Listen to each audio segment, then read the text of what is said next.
자, 이 책을 누가 썼는가라고 했을 때 1장 1절에 보니까는 이제 사도 요한에게 보내어 알게 하셨다라고 얘기를 하고 있고, 2절에도 요한은 하나님의 말씀과 예수 그리스도의 증거 곧 자기에게 본 것을 다 증언하였다라고 얘기를 합니다. 그 다음에 22장 8절에도 요한 자기 이름을 언급하고 있으니까 사도 요한이 썼다라고 우리가 볼 수 있고요. 또 하나는 기록하라는 명령이 나옵니다.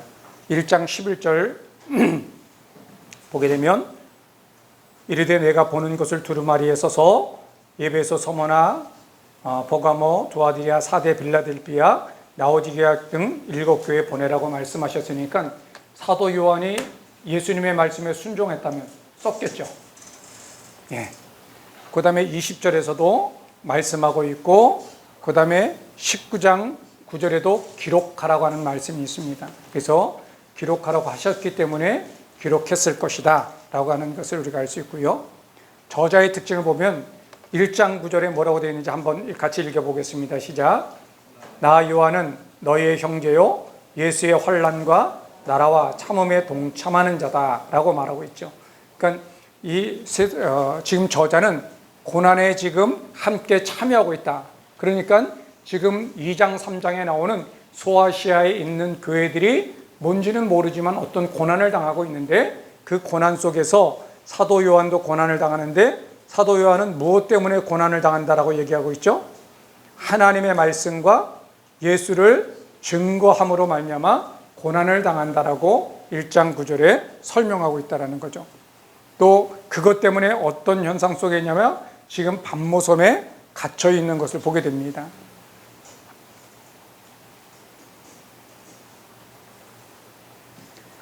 그리고 소아시아 7교회에 편지를 했으니까 소아시아 7교회와도 연관이 있는 사람이라고 하는 것과, 또 하나는 우리가 요한복음을 보게 되어지면 요한계시록에 사용되어지는 많은 용어들이 요한복음에 나오는 용어들과 유사하다라는 거죠. 여러분, 예수님을 어린 양으로 표현한 복음서는 어떤 복음서일까요? 예, 당연히 요한복음이겠죠. 예, 여러분들이 우리가 흔히들 예수님을 어린 양이라고 말하고 있기 때문에 복음서들 기자들이 다 어린 양이라고 표현할 것 같아도 마태, 마가, 누가에는 없고 요한복음에만 그렇게 기록되고 있다라는 거예요. 네. 세상죄를 지고 가는 하나님의 어린 양이라고 말하고 있고, 요한계시록에서는 죽임당한 어린 양이라고 얘기를 하고 있다는 사실이죠. 그러니까 그것을 통해서 뭔가 언어를 갖다가 사용할 때 그 사람이 사용되어지는 언어적인 공통점들이 있는 것을 통해서 볼 때, 요한복음의 유사성을 통해서 요한복음을 쓴 그 사도 요한이 요한계시록을 기록하지 않았을까 우리가 추론할 수 있죠. 그리고 그 외에도 많은 부분들 속에서 이제 우리가 기록되어져 있는 것이 있는데, 자, 이기는 자, 요한계시록에 나오죠. 너희가 이것을 이기는 자 그랬을 때 요한복음에도 마찬가지로 나오고, 내 안에 있는 자가 너희보다 크다, 그리고 세상을 이겼다 라고 하는 이런 용어들이 요한복음에 많이 사용되어진다는 거죠.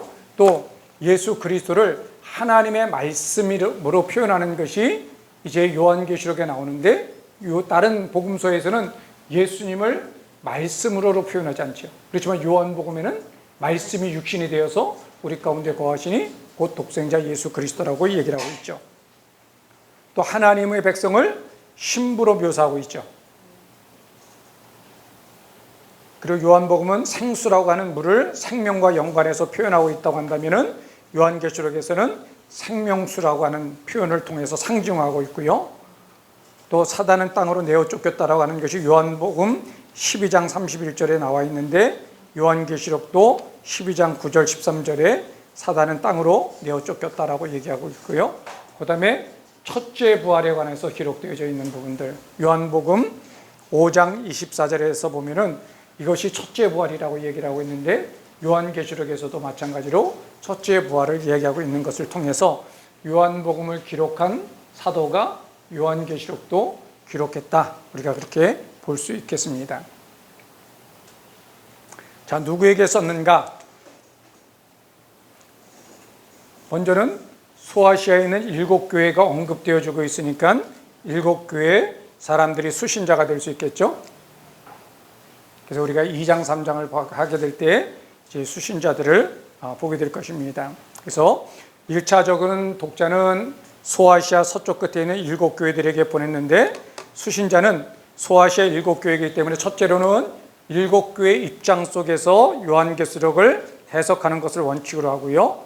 그리고 7이라고 하는 숫자가 말해주듯이 로마 제국 박해에 있는 모든 교회들까지도 포함해서 우리가 의미를 확장해 나가면 큰 문제가 없겠다라고 생각이 되어집니다. 그 다음에 언제 썼는가를 보게 되실 때, 자, 본문에 나타난 특징을 보게 되어지면은 지금 먼저 이 요한계시록을 쓰고 있는 사도 요한이 하나님의 말씀과 예수 그리스도를 증언함으로 말미암아 어떤 상황에 있다고요?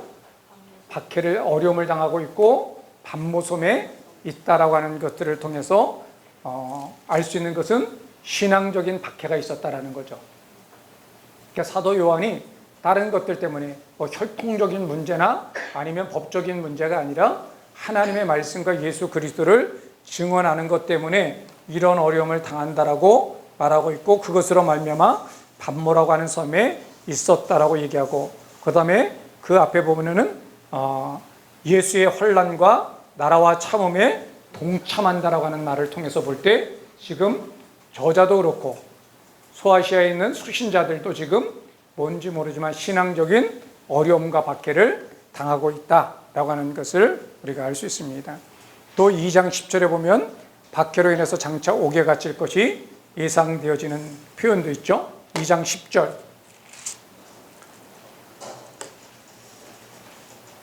마귀가 장차 너희 가운데서 몇 사람을 옥에 던져 시험을 받게 할 것인데 10일 동안 환난을 받게 될 것이다 라고 말씀하면서, 환난을 받으니까 도망가라, 피해라 그렇게 말씀하시는 것이 아니라 내가 어떻게 하라고요? 죽도록 충성하라고 얘기하고 있습니다. 이 충성이라고 하는 것이 헬라어로 피스토스인데, 그 피스토스라고 하는 말에는 충성이라고 하는 말도 있지만은 신실하다라고 하는 뜻도 있고 믿음이라고 하는 뜻이 있어요. 그러니까 이 본문을 다른 부분으로 본다면은 죽도록 충성하라는 것을 어떤 의미 속에서는 열심히 일하라고 하는 의미가 우리가 더 한국적인 교회 상황 속에는 많아요. 왜? 이 본문을 임직자들에게 할 때 우리가 사용하기 때문에. 그렇지만 다른 말로 말하면 죽기까지 믿음을 지키라, 죽기까지 신실하라고 하는 거죠. 하나님 앞에 신실함을 끝까지 지키라는 거죠.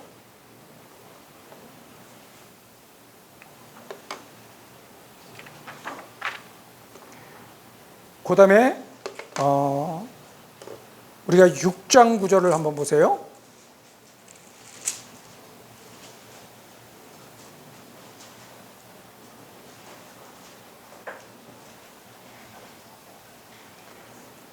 육 장 구절을 우리 함께 읽어보겠습니다. 시작. 다섯째 인을 떼실 때 내가 보니 하나님의 말씀과 그들이 가진 증거로 말미암아 죽임을 당한 영혼들이 제단 아래에 있대요. 그러니까 지금 수신자들은 어떤 상태 속에 있다라는 거죠? 이미 순교자가 생겨난 상태라고 하는 사실을 우리에게 말씀해 주고 있죠. 예. 자, 16장 6절도 한번 볼까요?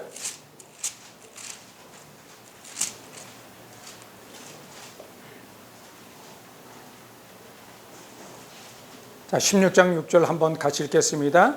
그들이 성도들과 선지자들의 피를 흘렸으므로 그들에게 피를 마시게 하신 것이 합당하나이다 하더라. 그러니까 성도들과 선지자들이 피를 흘렸다라고 하는 것은 죽임을 당한 상황을 설명하고 있는 것이죠. 그리고 바벨론이 성도의 피에 취했대요. 17장 6절.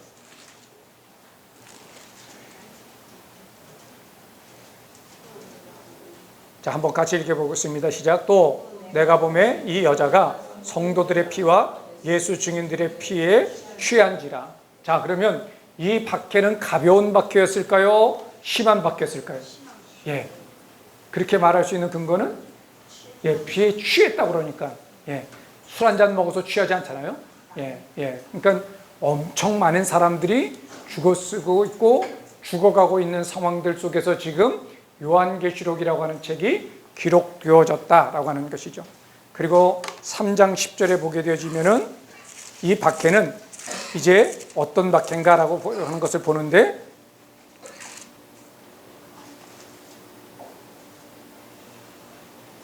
3장 10절 한번 읽어보겠습니다. 시작. 내가 나의 인내의 말씀을 지켰은즉 내가 또한 너를 지켜 시험의 때를 면하게 하리니 이는 장차 온 세상에 임하여 땅에 거하는 자들을 시험할 때라. 그러니까 이 시험이 장차 이제 온 세상에 임하게 된다라는 거예요. 그러니까 이 지금 무언지 모르지만 소아시아 7교회가 당하고 있는 환난과 박해는 국지적인 박해인가요? 아니면 제국 전체에 걸쳐서 당하는 박해일까요? 예, 제국 전체적인 박해이죠. 그러니까 우리가 로마 시대 속에서 기독교가 박해를 당한 것이 몇몇 가지의 사건들이 있긴 하지만, 그때를 우리가 볼 때 로마 제국 안에만 제한돼서 박해를 받은 것은 우리가 잘 알고 있는 것처럼 네로 박해 때이죠. 그래서 네로 박해 때를 기점으로 해서 그 배경으로 쓰여졌던 책들이 첫째로는 마가복음이 있고요, 또 우리 봉수 간사님이 강의했던 히브리서가 있고 베드로 전후서가 똑같은 배경 속에서 기록되어져 있는데 대상이 다르다라고 하는 사실이죠. 예, 그것을 여러분들이 기억하면서 보시면 되고, 그 다음에 자 13장 4절을 보죠.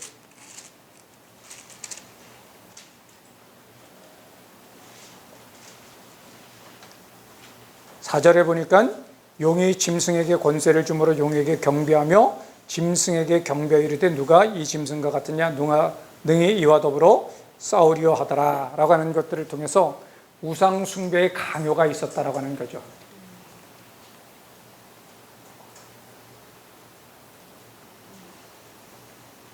그러니까 우리가 이런 특징들을 통해서 이런 환난과 박해가 있었던 때가 언제였을까라고 하는 것을 알면은 이 요한계시록이 쓰여졌던 연대가 언제라고 하는 사실을 우리가 알 수 있겠죠.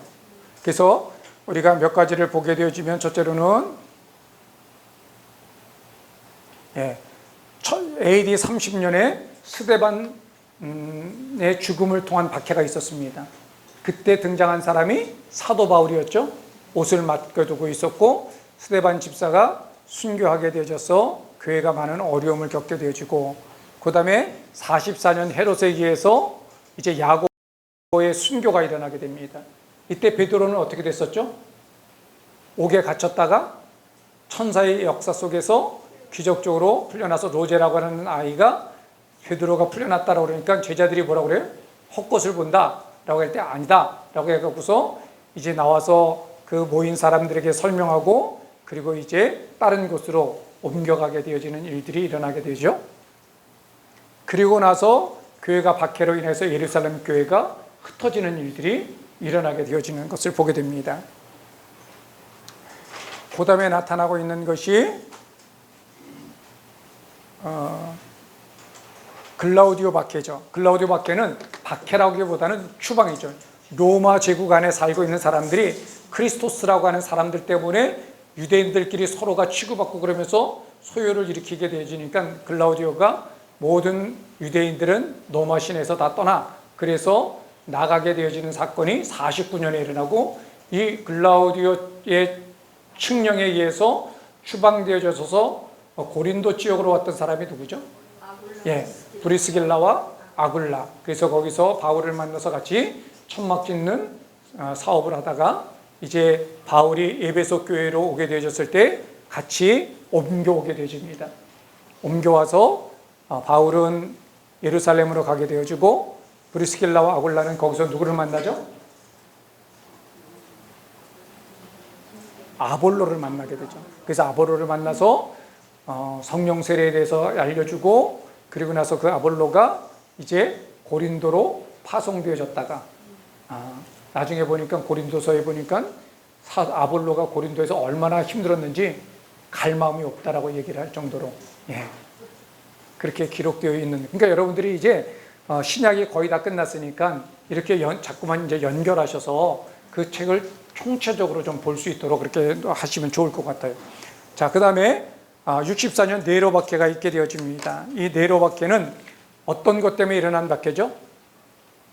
예, 로마에 화재가 일어나던데 그 화재가 마침 네로가 그곳에 새로운 궁전을 지으려고 했던 곳이었던 것이죠. 그러니까 사람들이 그 네로가 성전을 짓기 위해서 거기에 불을 질렀다라고 하는 소문이 나서 민심이 흉흉하게 되어지니까는 그것을 막기 위해서 기독교인들에게 이것을 뒤집어써서 희생양으로 삼게 되어졌던 것들을 보게 되어집니다. 그런데 이 네로 박해는 국지적인 박해였죠. 국지적인 박해였기 때문에 로마 시내 안에 있는 사람들만 당하는 박해였던 것을 보게 됩니다. 그런데 마지막 90년도에 일어났던 도미티안 박해는 이제 어떤 박해냐면은 제국 전체적인 박해죠.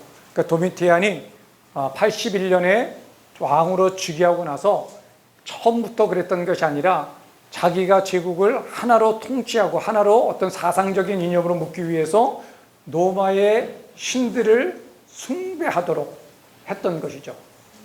그러면서 로마 황제는 죽으면 신으로 추대되어져서 이제 우상화되어졌었는데 도미티안이 반대하는 유대교와 기독교인들이 이제 유일신 사상 속에서 받아들일 수 없다, 반대하게 되어지는 일들이 일어나게 되어졌고요. 그렇게 되어졌을 때 유대교는 로마의 공식 종교였고, 그 다음에 오늘날도 마찬가지지만 상권과 재정권을 붙들고 있었기 때문에 로마의 어떤 큰 역사를 일으키거나 축제를 일으킬 때 뒤에서 물질적으로 참 많이 이제 후원했던 단체입니다. 여러분, 지금도 이스라엘이라고 하는 땅은 작은 땅덩어리지만은 미국이 왜 이스라엘에게 쩔쩔 끌려가죠? 예.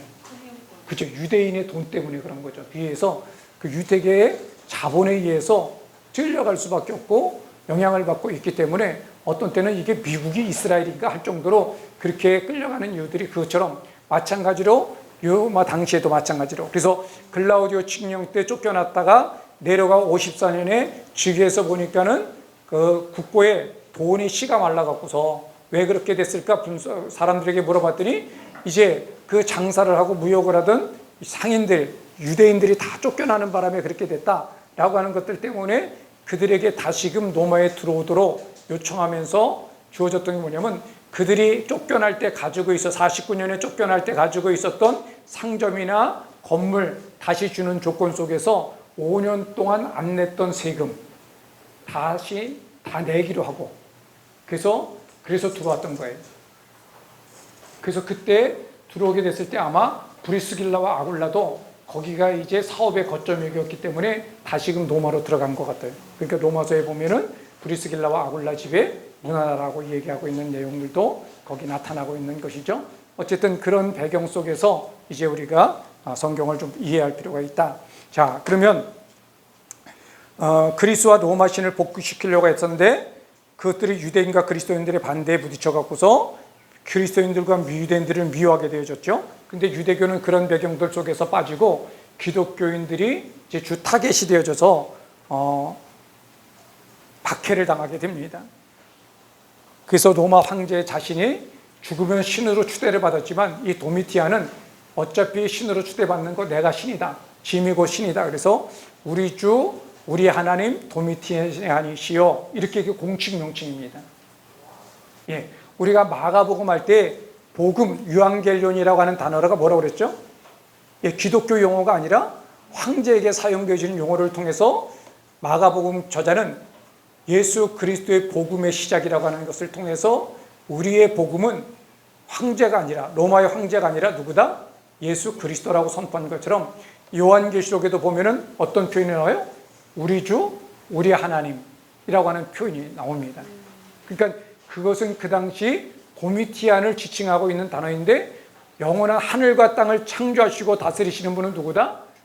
도미티안이 아니라 하나님이시라고 하는 예수 그리스도라고 하는 것을 똑같은 표현을 통해서 선포하고 있다는 거죠. 그렇다면 황제에게 지칭되어지는 용어를 우리 예수 그리스도에게 지칭한다는 얘기는 곧 반역과도 같은 상황들이죠.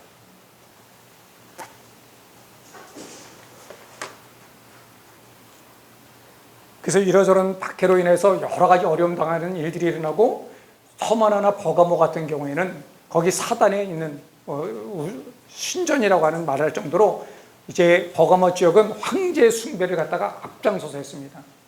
어차피 황제가 신이라고 그러고 그럴 바에는 우리가 황제의 눈에 들기 위해서 먼저 우리가 황제의 신전을 해갖고 앞장서서 섬기자. 그래갖고 발벗고 나선 데가 버가모입니다. 그래서 버가모 높은 산 위에 보면은 황제의 신전들이 굉장히 지금도 많이 있는 것을 우리가 보게 되어집니다. 그러니까 그런 데서 황제의 신전을 짓기 위해서 이제 모금도 하게 되어지고, 그리고 이 당시에는 길드 조합 같은 것들이 있어갖고서 이제 우상의 신전 앞에 가서 제사를 드리지 않고서는 물건을 공급받지 못하는 그런 일들이 일어나게 됩니다. 여러분, 우리나라도 가락 도매시장에도 보면은 거기에 그 상권을 쥐고 있는 사람들이 있어요. 도매상들. 여러분, 그 도매하는 사람들이 주로 어떤 사람들일까요? 우리나라 중견 기업들이에요. 그 기업들이 그걸 해서 물건을 매점매석하고 하는 일들을 해갖고서 물량 조절을 하고 있는 경우들을 많이 보게 됩니다.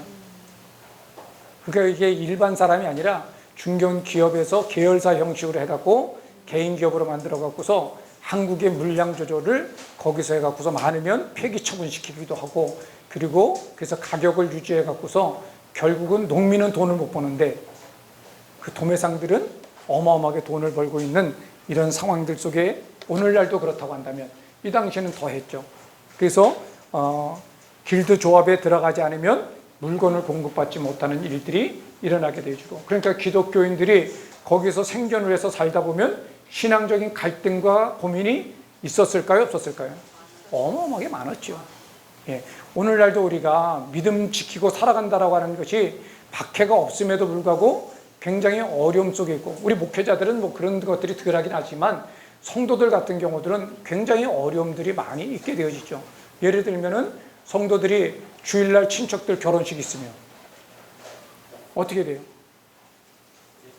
줄 성서해야 돼?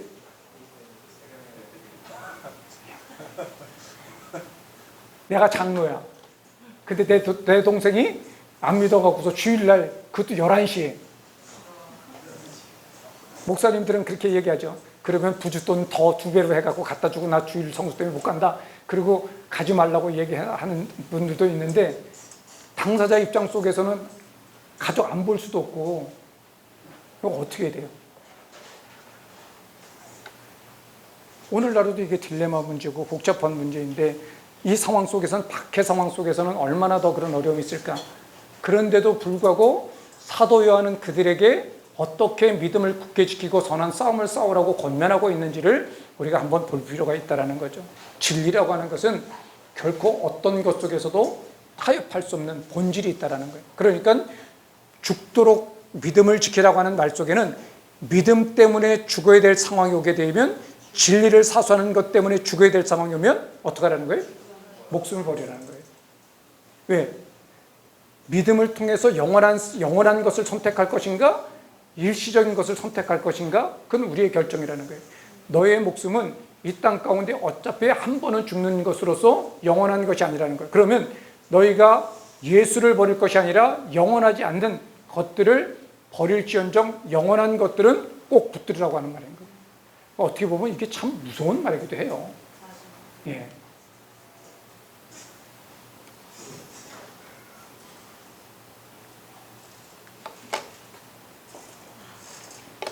그뿐만 아니라 이 유대교에서도 박해가 있었어요. 얌리아회의 속에서 이제 90년 얌리아회에서 경전화해서 구약을 경전한 이유는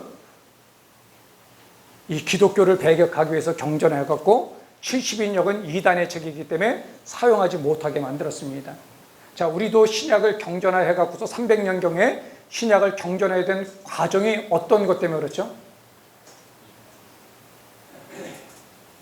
예, 영지주의의 영향을 받은 이단들이 바로 해서 말도 안 되는 책들을 쓰기 때문에 바른 신앙, 진리를 사수하기 위해서 우리가 27권의 책을 정해서 이것은 안전하게 예수 그리스도에 대한 것들을 설명하고 있다라고 하는 것으로 교회가 공인한 책이 경전화될 과정인 거죠.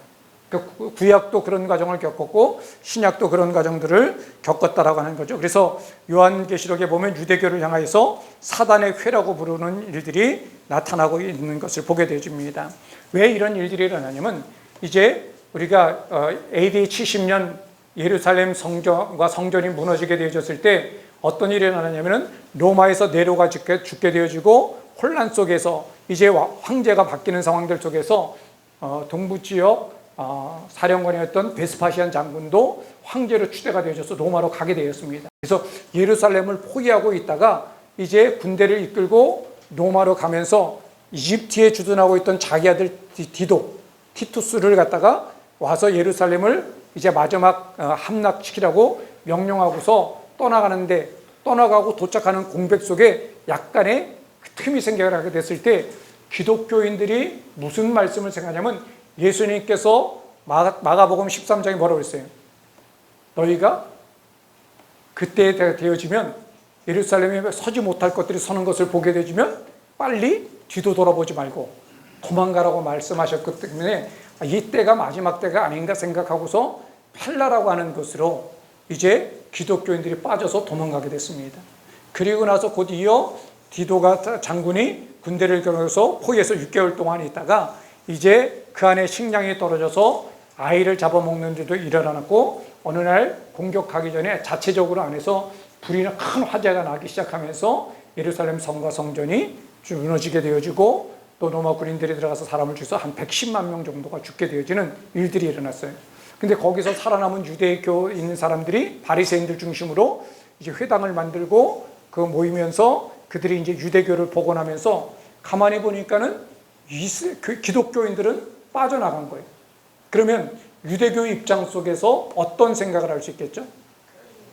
예, 뭔가 적과 밀통한 것이 있나 보다. 그러니까 그 틈새를 이용해서 자기네들은 쏙 빠져나가고 110만 명이나 되는 어마어마한 사람을 죽이니까 이것은 스파이다 라고 생각하는 그 생각 속에서 얌야위에서 이제 그것을 믿음을 이단화하고 그리고 그를 저주하는 기도를 하다가 궁극적으로는 그들을 갖고 이제 정죄해서 더 이상 그들과 교류하지 못하도록 만드는 사건이 90년 얌야회의 속에서 내려졌던 결정이라고 하는 사실이죠. 그러니까 유대교는 이제 로마의 그 박해에 편승해서 기독교인들도 박해하는 일들이 일어나게 되어졌던 것들을 우리가 보게 되어집니다.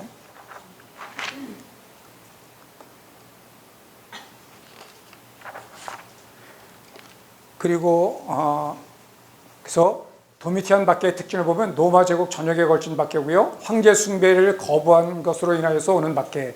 네로 박해는 로마의 불이란 것 때문에 기독교인에게 뒤집어 씌운 거라면 황제 숭배를 거부한다라는 거죠. 황제 숭배를 거부한다라는 것은 결국은 국가에 대한 반역적인 측면이 있었기 때문에 이제는 전 제국적인 박해가 되어졌던 거고 또 유대교와 극한적인 대립이 있었고요. 또 라오디아 지역의 지진이 이제 17년, 35년, 60년 이렇게 있었습니다. 그런데 지금 요한계시록 2장, 3장에 보면 라오디게아 교회는 어떻게 된 것 같아요? 지진으로 인하여서 무너지고 폐허가 돼서 복구가 되어지지 않았다면 그들이 가난한 어려움 속에 있을 텐데 뭐라고 그래요? 라오디게아 교회를 뭐라고? 너희들이 부요하다지만 너희들의 실상은 가난한 나라다. 그렇게 얘기를 하고 있죠. 그러면 지진으로 인해서 폐허가 되어지고 반파되어지고 어려움이 있었던 것이 어느 정도 복구되어지려고 하면 마지막 있는 지진이 60년대에 있었다고 한다면 네로 박해 때가 64년도니까 4년 사이에 모든 경제적인 상황이 복구되어지는 것이 그렇게 쉽지 않은 것이죠. 우리도 IMF 상황 때 터졌을 때 그 복구되어지는 과정 속에서 많은 사람들이 쉽게 복구하지 못하고 지금까지도 어려움 당하고 있고 우리나라가 그때 구조조정을 제대로 못한 것 때문에 지금 많은 위기 속에 있는 것들이 그 여파의 하나라고 한다면 이게 길게 본다고 하면 근데 라오디게아 교회는 부유한 지역으로 다시금 통칭되고 있는 것을 보면 그러면은 우리가 60년대는 아니고 90년대 도미티안 박해 때로 본다라는 거죠. 그래서 요한계시록이 기록된 시기는 약 90년에서부터 도미티안 황제가 죽은 96년 사이 기록되어졌을 거다라는 것이죠. 그 중반부 정도가 되겠지만은 그냥 그 정도 90년대 요한계시록이 기록되어졌다라고 하는 거죠. 그러니까 요한복음보다는 조금 늦게 기록되어진 것 같아요. 자, 어디에서 썼을까? 1장 9절에 보니까는 하나님의 말씀과 예수 그리스도를 증언함으로 말미암아 반모섬에 있었다라고 하는 거니까 반모섬이거나 아니면 사도 요한이 사역했던 에베소 지역에서 기록하였을 것이다 라고 저는 생각을 하게 됩니다. 그러니까 반모섬이 가능성이 높을 것 같아요. 왜냐하면 그 외경에 의하면 사도 요한이 그 도미티안 황제가 죽고 나서 풀려났다고 하는 거니까, 풀려나서 트라이안 시대까지 살았다라고 하는 이야기가 있는 걸 보면은 반모섬에 있을 때 쓰지 않았을까라고 하는 생각을 하게 됩니다. 이게 반모섬이죠. 에베소 앞에 있는. 그래서 그 바위 동굴 속에서 여기가 요한이 계시를 받은 동굴이라고 하는 동굴입니다. 맞는지 아닌지는 잘 모르겠어요. 왜냐하면 우리가 터키, 그리스, 로마나 이런데 성지 로마 같은데 이렇게 가보시면 어떤 것들이 있냐면은 이제 처음에는 전혀 근거가 없진 않을 거예요. 그렇지만은 기독교가 국교로 공인되어지면서 어떻게 이게 신성화 작업이 일어나면서 사람들이 그것을 신성화하는 작업이 조금 도가 지나치면 어떻게 되죠? 뽕이 붙게 됩니다. 예. 전설 따라 삼천리가 그렇게 생겨나기 때문에 이것이 과장되어지는 요소들도 얼마든지 있을 수 있겠다라는 것이죠. 그렇기 때문에 우리는 그것은 그냥 성경에 있는 그 땅이라고 하는 것들 속에서 의미를 더 두면서 성경 말씀에 더 기준을 두어야 되지 않을까 하는 생각을 해보게 됩니다. 자, 요한계시록의 역사적인 배경은 우리가 AD 70년 예루살렘 성전 멸망은 왜 유대교와 기독교가 대립되어지고 반목하게 되어졌는지 예루살렘 성전 멸망하면서 일어났던 사건과 얌리아 회의를 통한 결정들을 여러분들 생각하시고, 그래야만이 본문 말씀에 보면 왜 기독교인들에게 유대인들이 그렇게 모진 공격을 했고 또 사도 요한조차도 유대교를 향해서 사단의 회라고 말할 정도로 극한 감정을 갖고 있는지 우리가 이해할 수 있는 것이죠. 그리고 도미티안 황제가 81년에서 91년까지 재위했었는데 그 기간 속에 어떤 일이 일어났느냐라고 하는 거죠. 그러니까 젊은 나이에, 어린 나이에 황제가 되어지면서 자기의 권위를 세우려고 하다 보니까는 이제 그 사상을 로마와 그리스의 신들을 복구하는 것으로서 사상적 결합을 하려고 했었던 것들인데 그것이 뜻대로 안 되어지니까는 이제 자기 황제 숭배까지 강요함으로 말미암아 박해가 일어난다는 거죠. 따르지 않은 사람들에게는. 여러분, 지금 중국에서 교회 박해가 일어나는 이유가 뭘까요?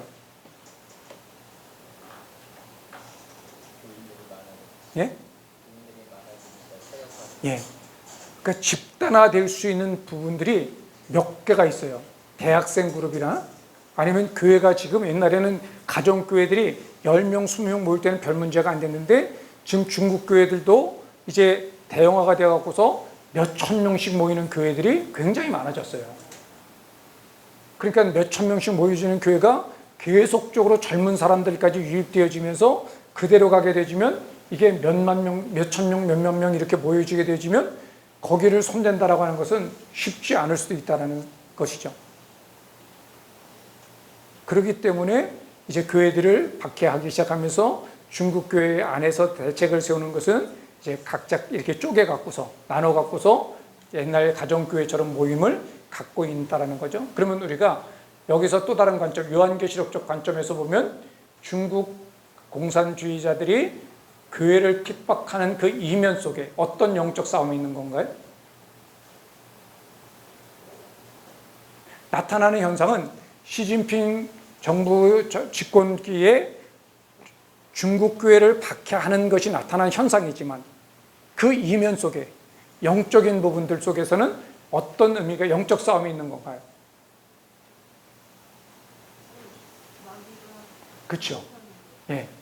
사단의 세력들과 진리의 영역 가운데 싸움이 있는 거예요. 그럼 그것을 요한계시록에 가져오면 지금 이 싸움이 로마 황제, 로마 제국과 기독교의 싸움인데 보여지는 현상은 그거지만 그 이면은 어떤 거예요? 옛뱀이라고 하는 사단의 권세와 하나님의 백성과의 영적 싸움이 되어지는 거죠.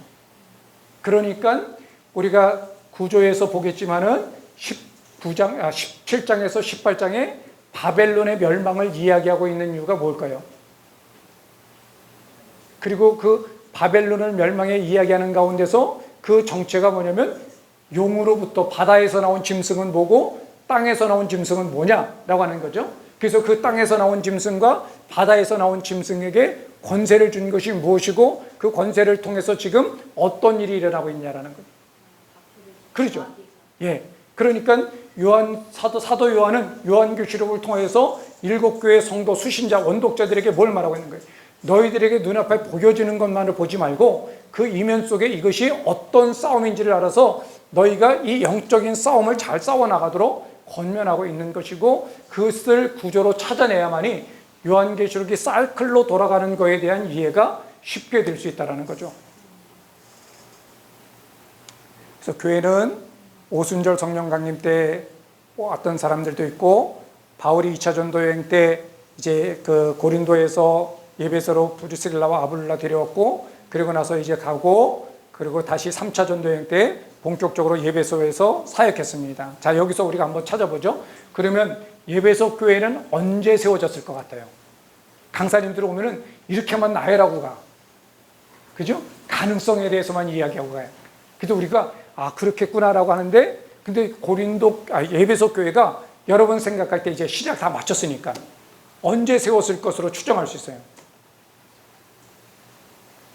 여러분 머릿속에서 찾지 말고 성경적인 근거를 끌어내야 됩니다.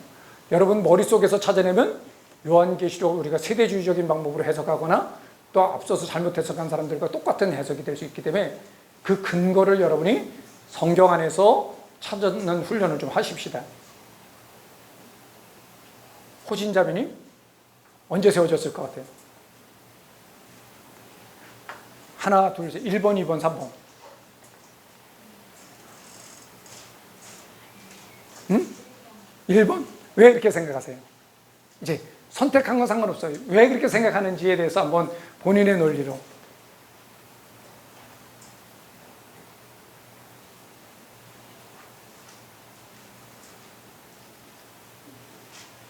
오순절 성령 받아서 뜨거운 사람들이니까 가서 그 믿음 갖고 교회를 세웠겠다.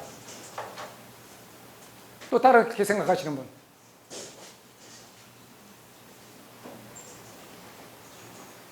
우리 독일, 스위스 어디까지 갔다 오셨나요? 예? 파리? 예. 파리까지 갔다 오던 송영심 자매 앞에 있는 우리 성규 형제님.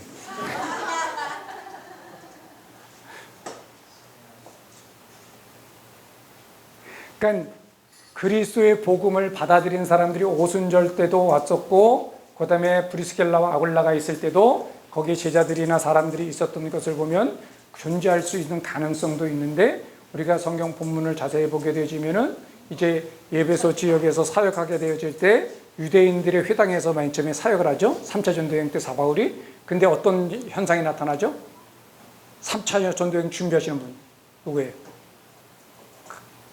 바울 3차 전도여행. 예. 예. 회당에서 사역하게 될 때 어떤 일이 일어나요? 유대인들이 박해를 하고 어려움 겪어서 그래서 사도 바울이 뭐라고 그래요? 예. 따로 어디 가서 두란노 서원에 가서 모이기 시작하고 거기서 가르치기를 시작해서 2년여 동안 가르쳤다라고 얘기를 합니다. 그러니까 믿는 사람들은 분포되어졌지만 그동안은 회당에서 함께 대충 이렇게 섞여서 모였을 것 같아요. 근데 3차 전도여행 때 와서 바울로 인해서 두란노 지역으로 두란노 교회 서원에서 나가서 별도로 그때 교회가 세워지지 않았을까. 저는 그렇게 생각을 합니다. 그게 더 타당할 것 같아요. 그러니까 믿는 사람들이 있어서 회당에서 그동안 사도 바울도 3차 전도여행 때 가서 회당에서 사역했다고 사도행전에 기록하고 있잖아요. 그러니까 회당에서 모여서 했지만은 그 유대인들이 반발이고 받아들이지 않으니까 거기서 나와서 두란노 서원에서 이제 본격적으로 모여서 믿는 사람들끼리 모여서 말씀을 나누고 가르치게 되어짐으로 말미암아 그것이 교회 공동체로 분리되어지는 것으로 우리가 추정하면 큰 문제는 아닐 거라는 생각을 해보게 됩니다. 자, 각 교회가 가지고 있는 장점은 우리가 2장, 3장에서 살펴볼 장점들, 예수님으로부터 칭찬받은 것이 장점이겠죠. 예. 약점은 그럼 뭘까요? 2장, 3장에서 예수님한테 책망 들은 것이 약점이겠죠. 예. 그래서 약점이 없는 교회가, 책망이 없는 교회가 서머나 교회하고 빌라델비아 교회입니다. 반대로 칭찬이 없는 교회는 어떤 교회죠? 예.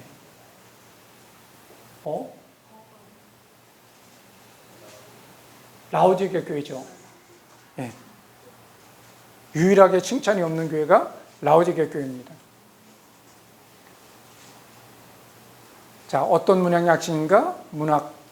묵시문학과 예언서와 서신서가 복합되어 있는 독특한 책이다.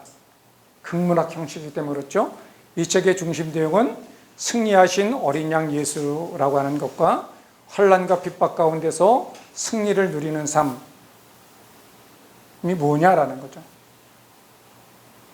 주된 이유는 박해를 받고 있는 성도들에게 위로와 소망을 주기 위해서 또 계속해 다가올 박해에 대해서 대비하도록 권면하기 위해서고요. 그 다음에 박해 가운데서도 끝까지 예수의 증인이 되게 하기 위해서 요한계시록을 기록하고 있다라고 하는 것이죠.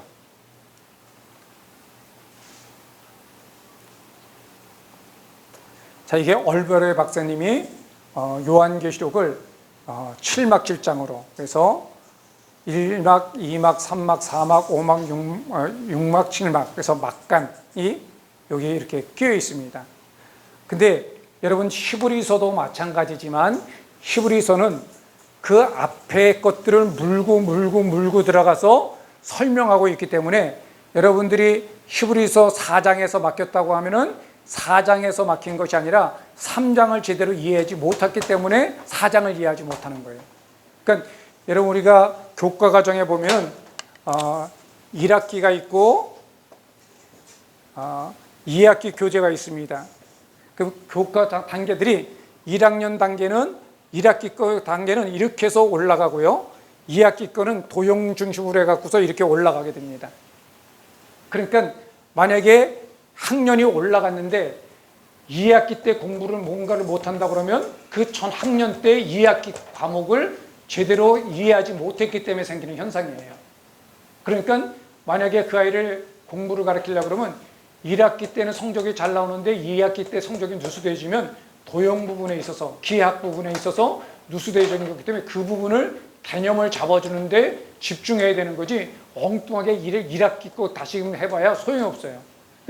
개념이 밑에 개념이 누수되어지면 점점 난이도가 높이 올라가면 올라갈수록 어떻게 돼요? 예, 더 깊은 단계로 나아가지 못하죠. 그러니까 어설픈 것 갖고서는 더 깊은 단계까지 나갈 수 없는 요소들이 되죠. 자, 여러분들이 보시면은 자, 여기에 이제 7교회가 나타나게 되고요. 그 첫 번째 교회는 막간이었고 이 막간은 항상 앞에 거에 연관이 있어 갖고서 뒤에 것의 문을 여는 어떤 전초 작업을 하게 되어집니다. 그래서 5장에 보면은 큰 진노의 날에 누가 설 수 있겠느냐라고 했을 때 설 수 있는 사람이 없다라고 말하는 게 아니라 7장에 보면 그 진노의 날에 설 수 있는 사람이 있다. 그 사람들이 누구냐? 흰옷을 입은 하나님의 백성이다 라고 하면서 그 다음 장을 끌고 풀고 나가는 것들을 보게 됩니다. 그러니까 연속이라고 하는 개념을 갖고 있기 때문에 요한계시록도 어떻게 그 다음 장으로 넘어가는 논리를 여러분들이 우리가 잘 이해할 필요가 있죠. 그래서 소아시아의 7교회 사건들을 통해서 지금 얼모레 박사님은 7막 7장으로 이것을 장하기 때문에 이 구절들을 이렇게 했지만은 저는 이제 큰 다른 구조로 여러분에게 설명해 드릴게요. 그렇지만 사이클로 됐다라고 하는 것을 이해하는 데 있어서는 이 수평이 참 도움이 됩니다. 자, 그래서 이 빨간 것은 재앙의 날, 여섯 번째에 해당되어지는 것은 마치 재앙의 날. 그래서 우리가 천지 창조할 때 7일 동안 창조되어져서 제7일에 하나님 안식하셨다라는 것은 창조의 완성을 말하고 구원의 완성을 말하는 것처럼 마지막에 되어지는 일들은 축복의 메시지가 있는 거고요.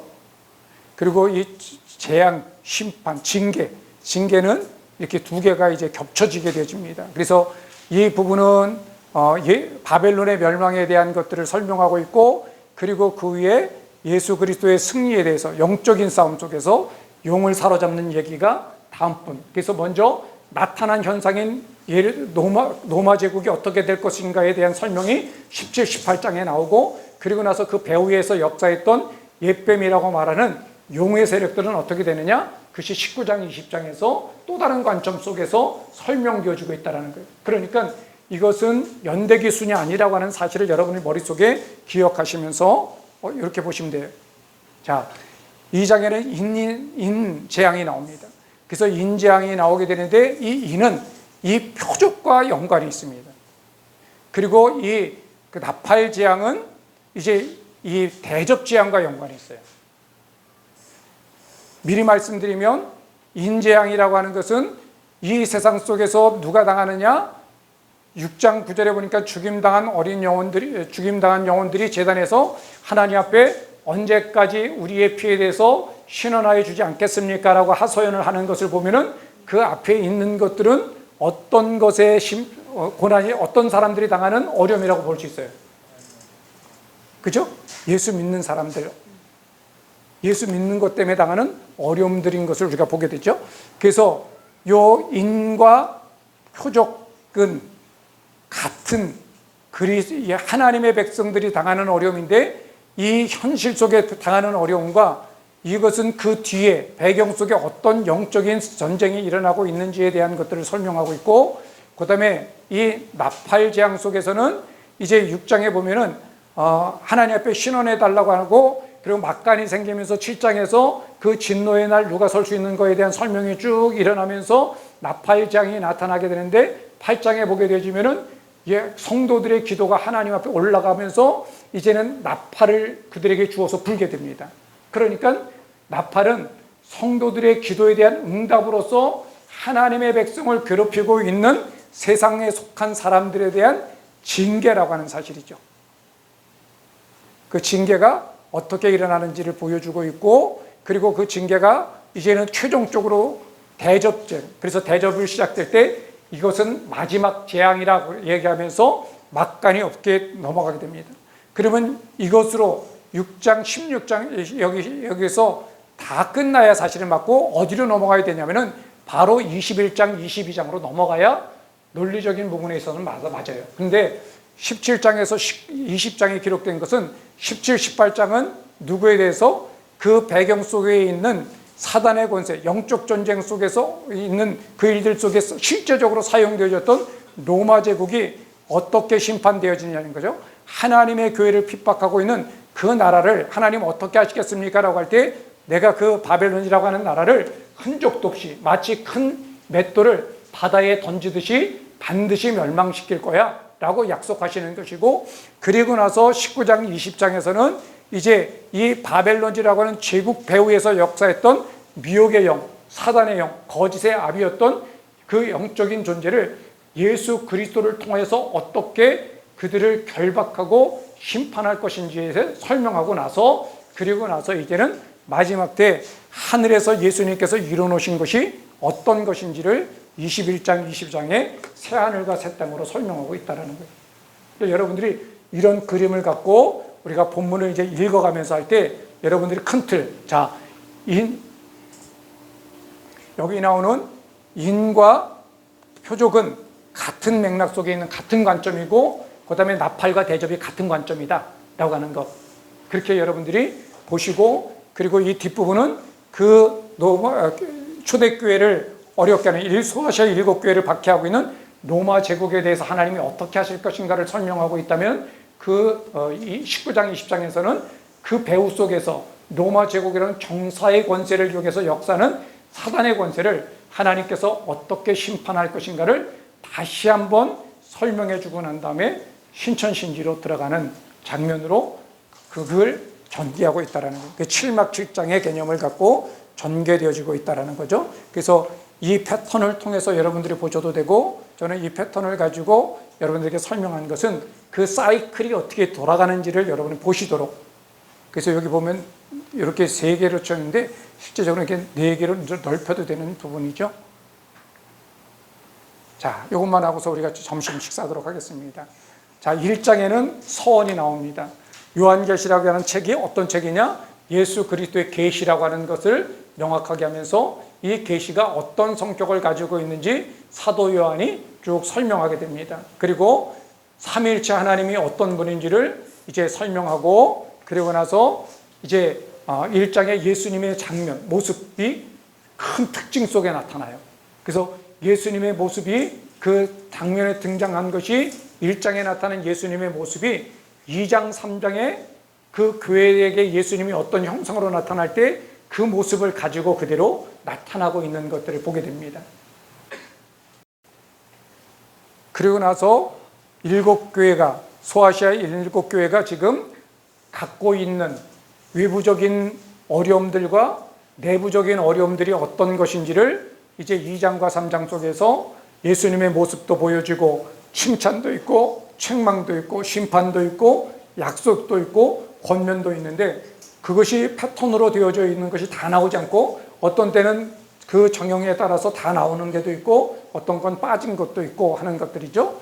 그래서 지금 교회가 예언의 말씀 속에서 왜 이런 일을 당하고 있는 것에 대해서 2장과 3장에서 설명하고 있는가 하면은, 이 교회가 지금 당하고 있는 이런 어려움과 박해 속에서 하나님의 뜻이 어디에 있는지에 대한 것들을 설명하기 위해서 사도 요한을 하나님이 호출하시죠. 이제 이리 올라와서 봐라 말하고 있는, 마치 뭐와 같냐면은 욥기와 같아요. 욥기 3장에 보면은 동방의 의인이었던 욥이 가느 날 갑자기 어떤 일을 당하죠? 폐가 망신을 당합니다. 그러니까 만약에 욥기 1장과 2장이 없으면 우리는 욥에 대해서 어떻게 생각하는 거예요? 하나님의 징계를 받아서 심판을 받아서 하루아침에 쫄딱 망했다라고 얘기할 수 있는 거죠. 그런데 1장과 2장을 통해서 그렇게 말하는 것이 틀렸다라고 하는 것을 어떻게 우리가 설명할 수 있는 거죠? 예, 1장과 2장에 보면은 하늘의 일들이 일어나면서 이제 욥의 믿음을 자랑하는 하나님과 그 욥의 믿음에 대해서 하나님이 축복하시니까, 그러니까 그가 그렇게 되지, 그 축복을 걷어가시면 그가 하나님을 배반하고 욕할 겁니다 라고 할 때 시험하시는 사건이 있었던 거죠. 그러니까 욥의 고난은 어떤 죄 때문에 당하는 인과응보적인 것들이 아니라 그 고난에는 어떤 것이 있다? 하나님이 뜻이 있다라는 거예요. 그러니까 그 시험은 템프테이션이 아니라 테스트라는 거죠. 그걸 통해서 이 땅 가운데 우리가 원인과 이유를 모르는 고난 가운데 될 때 대부분 우리 가운데 드는 생각은 뭐죠? 내가 무슨 죄를 지어서 뭘 잘못해서 라고 하는 것들이죠. 근데 물론 우리가 죄 때문에 징계를 당하긴 하지만, 그러나 우리가 아무리 돌아봐도 내가 죄 때문에 당하는 고난과 연단과 어려움이 아니라면 우리가 어떻게 해야 되죠? 눈을 들어서 하늘을 바라보면서 이 고난 속에 담겨진 하나님의 뜻이 무엇일까를 찾아야 되는 거죠. 자꾸만 현상 속에 머물러서 왜 그럴까 그러다 보면 내 안에 의심의 안개가 오면서 사단이 우리에게 와서 미혹하기에 딱 좋은 일들이 일어난다는 거죠. 그래서 하나님께서 이제 소아시아 7교회에 당하는 환난과 그들이 직면하고 있는 문제에 대해서 하나님께서 어떤 계획을 갖고 계시고 어떤 뜻을 갖고 계신지를 설명하고 있는 것이 4장과 5장의 내용입니다. 그리고 나서 이제 소아시아 7교회가 당하는 그 일들이 6장에서 16장까지가 인, 나팔, 표적, 대접의 4개가 사이클로 돌아가게 되는데, 제가 말씀드린 것처럼 인과 표적이 같은 관점이고요, 나팔과 대접이 같은 관점 속에서 대상이 다르다라고 하는 것들을 여러분 기억하시고, 그리고 난 다음에 17장, 18장에서 이제 초대교회, 이 소아시아 7교회를 박해하고 있고 어려움을 주고 있는 이 로마 제국이라고 하는 나라, 그 바벨론이라고 하는 나라로 대표되어지는, 그래서 로마라고 하는 나라를 지칭하고 있는 바벨론. 그래서 이 바벨론이라, 왜 로마라고 말하지 않고 바벨론이라고 하는 나라를 말할까요? 예, 이스라엘을 괴롭혔던 나라는 바벨론만 괴롭혔나요? 아수르도 괴롭혔고요, 페르시아도 그렇고 아람도 그렇고. 근데 왜 바벨론이라고 하는 나라를 말하고 있죠? 또 베드로 후서에도 보면 바벨론에 있는 교회가 너에게 편지한다라고 문안한다라고 그러잖아요. 그러면 어떤 공통점이 있기 때문에 바벨론이라고 하는 나라와 지금 교회를 핍박하고 있는 로마가 어떤 특징이 있기 때문에 그러죠? 예, 하나님의 백성을 박해할 뿐만 아니라 예루살렘 성과 성전을 무너뜨렸던 것들을 공통점이 있죠. 바벨론도 예루살렘 성과 성전 무너뜨렸나요? 예, 무너뜨렸었죠. 그래서 바벨론이라고 하는 나라를 통하여서 말하고 있는 것은 하나님의 백성과 성전을 짓밟은 나라의 어떤 대표성을 가지고 있기 때문에 그와 똑같은 일을 행하고 있는 로마를 바벨론이라고 하는 나라로 지칭하고 있다.